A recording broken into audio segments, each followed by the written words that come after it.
नमस्कार दोस्तों, स्वागत है आपका आपके अपने चैनल कहानी संग्रह में। आज की हमारी कहानी का शीर्षक है माँ आप संस्कारों की बात तो ना ही करें। कहानी के बारे में अपनी राय कमेंट बॉक्स में दें। अगर कहानी अच्छी लगी हो तो वीडियो को लाइक करें और चैनल पर नए आए हैं तो ऐसी ही कहानियों के लिए हमारे चैनल को सब्सक्राइब करें। तो चलिए कहानी शुरू करते हैं। रूपा ने अपनी सास से बोला, माँ जी आज क्या बनाऊँ खाने में। माला जी बोली, पूछ तो ऐसे रही है जैसे रोज हमसे ही पूछ कर बनाती आई है। रूपा ने कहा, जिस दिन पापा जी मंडी जाते हैं, मंडी के साथ कई सब्जियां लाते हैं तो हमेशा पूछ कर ही बनाती आई हूँ। जब आप लेती हैं तो एक ही लेती हैं, उसमें भला क्या पूछना। माला जी जवान तो कैंची जैसी हो गई है इसकी, देखो तो कैसे जवाब देती है, हर वक्त चलती रहती है जैसे संस्कार दिए हैं मायके वालों ने वैसे ही तो दिखाएगी यहाँ। ना खाना बनाना आता है ना घर का काम, बस बहस करवा लो इस महारानी से। रूपा बोली, माँ जी आप मेरे संस्कार की बात ना करें, मुझे भी आपसे बहस नहीं करनी। बताना हो तो बताइए, नहीं तो और भी काम है मेरे पास, बच्चे आते होंगे स्कूल से। रूपा इतना कहकर रसोई घर में चली गई। ये रूपा के ससुराल में रोज होता है। उसके और मनोज के विवाह को इतने साल पूरे हो चुके हैं। 10 साल तक चू भी नहीं किया रूपा ने। बस सुबह से शाम तक सास ससुर देवर ननद पति बच्चों की खातिरदारी में लगी रहती है। देवर का अभी पिछले साल विवाह हुआ। देवरानी जी ऐसी आई कि 1 साल में ही सास से तंग आकर देवर के साथ अलग रहने लगी। उसमें भी सास को रूपा ही बुरी लगती है। माला जी कहती, छोटी बहुरिया पढ़ी लिखी है, नौकरी करती है वहाँ, इसलिए चली गई घर से। कभी उसकी बुराई नहीं की क्योंकि वो दहेज में रूपा से दोगुने पैसे जो लेकर आई थी। ऊपर से उसके पिता, बड़े भाई, छोटे भाई सभी सरकारी पद पर ऊंचे ओहदे पर थे। आते तो हमेशा खूब सामान देकर जाते माला जी को, जो माला जी की जुबान बंद करने के लिए काफ़ी होता। कहकर जाते, माला जी हमारी बेटी नाजुक है, इससे घर का काम नहीं होता, कहिए तो हम लगवा दे नौकरानी। खूब जवाब देती छोटी बहू, पर मजाल है उसको एक सुनाई हो। आज तक माला जी ने, क्योंकि सम्मान पैसे के लिए सब कुछ सुनने को और सहने को तैयार थी माला जी। दूसरी तरफ बेचारी रूपा गरीब परिवार से, पिताजी किसान थे, एक भाई वो भी मानसिक रूप से ठीक नहीं था। इस वजह से बेचारी को हमेशा ताने सुनने पड़ते। जब विवाह करके आई तो मनोज ने साफ कह दिया, मेरे छोटे भाई बहन अब तुम्हारे बच्चे जैसे हैं, उनके विवाह तक सारी जिम्मेदारी हमें ही निभानी है। रूपा भी मनोज की बातों पर खरी उतरी। अपने बच्चों से भी ज़्यादा प्यार दिया उसने देवर और ननद को। बच्चे भी उसके विवाह के 8 साल बाद हुए, क्योंकि मनोज को लगता था कि कहीं मेरे भाई बहन की तरफ रूपा का ध्यान कम ना हो जाए। वैसे तो मनोज रूपा को बहुत प्यार करता था, उसी के सहारे वो माला जी की करेले से भी कड़वी बातों को शहद की तरह घोल कर पीती रही। 1 साल पहले ननद रानी भी घर से विदा हो गई, पर अब रूपा जवाब देने लगी थी। अब वो भी अपने शरीर मस्तिष्क को आराम देना चाहती थी। हर वक्त कितना सहे, रूपा ने एक बात समझ ली थी, आप जितना जुल्म सहोगे लोग उतना ही आप पर जुल्म करेंगे। जिस दिन अपने आवाज़ उठाई उस दिन से कुछ कम हो जाएंगे। रूपा खाना बना रही होती है और अपनी सोचों में गुम थी। तभी अचानक दरवाजे पे घंटी बजती है।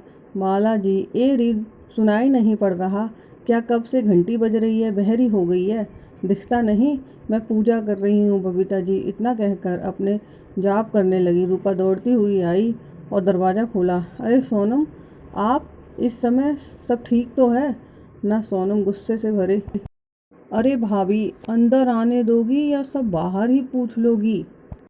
सोनम रोती हुई चिढ़कर बोली। अपनी बिटिया की आवाज़ सुनकर माला जी पूजा बीच में ही छोड़कर आ गईं। माला जी, सोनम सब ठीक तो है? रात के इस वक्त तू अकेली आई है या दामाद जी भी साथ हैं? सोनम, माँ अनर्थ हो गया, आपकी बेटी को उसकी सास और पति ने मिलकर धक्का मार कर घर से भगा दिया और कहा, जा अपने मायके, हमें अपनी मनहूस शक्ल मत दिखा, ना आज के बाद। माला जी गुस्से में, इतनी हिम्मत उन 2 कौड़ी के लोगों की, मुझे तो पहले ही पता था वो ऐसे ही हैं, पर मनोज के बापू कहाँ मानने को तैयार थे। कहते थे बहुत संस्कारी लोग हैं। दिख गए उनके संस्कार। तू रो मत बिटिया, आने दे मनोज और तेरे बापू को, फिर देखती हूँ इन लोगों को। रूपा माँ जी किसी भी फैसले पर पहुँचने से पहले सोनम से तो पूछ लीजिए क्या हुआ। जीजाजी तो काफ़ी सुलझे हुए सरल स्वभाव के हैं। मुझे नहीं लगता कि वो बेवजह इस तरह की बदतमीजी से बात करेंगे आपसे। माला जी हाँ हाँ, तुझे तो मेरी सोनम ही गलत लगेगी। जब से आई है बस हम माँ बेटी के पीछे पड़ी रहती है। रूपा माँ जी, मैं सोनम से बात कर रही हूँ, आपसे नहीं। तो बेहतर है आप थोड़ा चुप रहें। तो बोलिए सोनम, क्या बात हुई।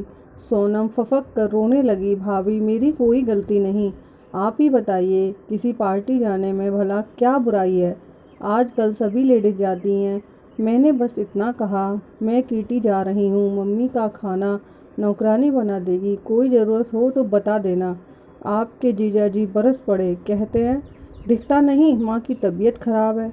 तुम्हारा ये रोज़ रोज़ का बाहर जाकर पैसा खर्च करना मुझे पसंद नहीं। अब आप ही बताइए, उनकी माँ तो हमेशा से ही बीमार रहती है, तो क्या मैं अपनी ज़िंदगी जीना छोड़ दूँ। बोलते हैं तुम जब से आई हो घर में नौकरानी का खर्चा, तुम्हारे अनाप शनाप खर्चे इतने हो गए हैं। मुझे छोटी की शादी भी करनी है, इन सब चीज़ों के लिए पैसा नहीं है मेरे पास। मुझे भी गुस्सा आ गया। मैंने भी कह दिया भाभी कंगालों के घर शादी हुई है मेरी। मेरे तो कर्म फूट गए। एक बीमार औरत, एक कंजूस पति, कुंवारी ननद के बीच में पिस कर रह गई हूँ मैं ऐसे ही रहूँगी, नौकरी कर लूँगी पर अपने शौक़ नहीं छोड़ूँगी। बस इसी बात पर इतना, नौकरी करनी है तो अपने मायके जाके कर, यहाँ माँ की सेवा करनी होगी। मैं आ गई इसलिए अब मैं उस घर में वापस नहीं जाऊँगी भाभी। कोई वहाँ मुझसे प्यार नहीं करता। रूपानंद सोनम की पूरी बात सुनकर सोनम के आंसू पहुँचते हुए बोली, ऐसा नहीं है सोनम कि कोई आपसे प्यार नहीं करता, गलती आपकी भी है। माला जी ये क्या बोल रही है तू। एक तो वो इतनी परेशान है, तू उसी को गलत बोल रही है। यही संस्कार दिए हैं तेरे माँ बाप ने तुझे कि अपनी ननद को उल्टा जवाब दे। माँ जी आप बार बार क्यों मेरे मायके और संस्कार को बीच में लाती हैं। और माँ जी आप संस्कारों की बात तो कीजिए ही मत। बोल रही है यही संस्कार दिए हैं तेरे माँ बाप ने तुझे कि अपनी ननद को उल्टा जवाब दे। माँ जी आप बार बार क्यों मेरे मायके और संस्कार को बीच में लाती हैं। और माँ जी आप संस्कारों की बात तो कीजिए ही मत। माँ जी ये आपके ही संस्कार हैं जिस कारण सोनम अपना स्वर्ग जैसा ससुराल छोड़कर लड़ झगड़ कर यहाँ आई है। अगर संस्कार दिए होते तो अच्छे बुरे की पहचान करना आती। इन्हें मैंने कभी अपनी ननद नहीं, हमेशा बेटी माना है। जब इस घर में आई थी तब 9 साल की थी सोनम। मैंने इनसे कहा कितनी छोटी है मुझसे। उन्होंने कहा सोनम मेरी बेटी जैसी है, उसकी आंखों में कभी आंसू मत आने देना। और मैंने ऐसा ही किया। सोनम क्या गलत कहा जीजाजी ने। पता है आपको, जब मैं ब्याह कर आई थी यहाँ तब आपके भैया ने साफ कह दिया था कोई खर्चा नहीं दूंगा तुम्हें फिजूल के खर्च के लिए। मेरे सामने 2 बड़ी जिम्मेदारी हैं, मेरे छोटे भाई बहन, पिताजी बीमार रहते हैं, आमदनी का जरिया सिर्फ मेरी छोटी सी नौकरी है। आप लोगों की देखभाल के कारण ही हम लोगों ने कोई बच्चा नहीं सोचा। पर रोज रोज के माँ जी के ताने भी लगता है आप बाँझ ही रहेगी। ज़रूर कोई कमी है इसमें तभी बच्चे नहीं हो रहे। अरे हमारे कर्म फूटे हैं जो ऐसी बहू मिली हमें। तब मेरे स्वाभिमान को ठेस पहुंची। मैंने कह दिया आपके भैया से समाज मुझे जीने नहीं दे रहा है, अपना फैसला बदल दो। एक बच्चा कर लेते हैं, आपके भाई बहन की कोई अनदेखी नहीं होगी। जब जाकर गुड़िया मेरी गोद में आई, दिन भर माँ जी के ताने घर के कामों में लगी रहती। शायद ही कभी मैंने बाजार का रुख किया हो, मन मार कर रह जाती। अगर मैं भी आपकी तरह घर छोड़कर चली जाती तो क्या जो स्थिति इस घर की है वो आप अच्छे से जानती होंगी। सोनम क्या मैंने कभी आपको कुछ गलत समझाया, प्यार में कोई कमी रखी। आप बहुत किस्मत वाली हैं। जो जीजाजी के रूप में आपको बहुत ही समझदार, आपको बहुत प्यार करने वाला पति मिला है। आप यहाँ झगड़ा करके आ गईं, पर वहाँ जीजाजी का क्या हाल हो रहा है क्या आप जानती हैं? आपके घर से निकलते ही दौड़ते हुए आपके पीछे आए, पर तब तक आप गाड़ी से निकल चुकी थीं। बता रहे थे रूपा भाभी, सोनम शायद आपके पास आ रही है, बहुत गुस्से में है। उससे कुछ मत पूछिएगा, वैसे ही बहुत परेशान है, गलती मेरी ही है। अपनी प्यारी सी पत्नी की छोटी छोटी ख्वाहिशें भी पूरी नहीं कर पाता। बहुत असफल इंसान हूँ मैं। बस माँ को खाना खिलाकर दवाई देकर आता हूँ सोनम को लेने। सोनम, क्या भाभी, क्या आप सच कह रही हैं?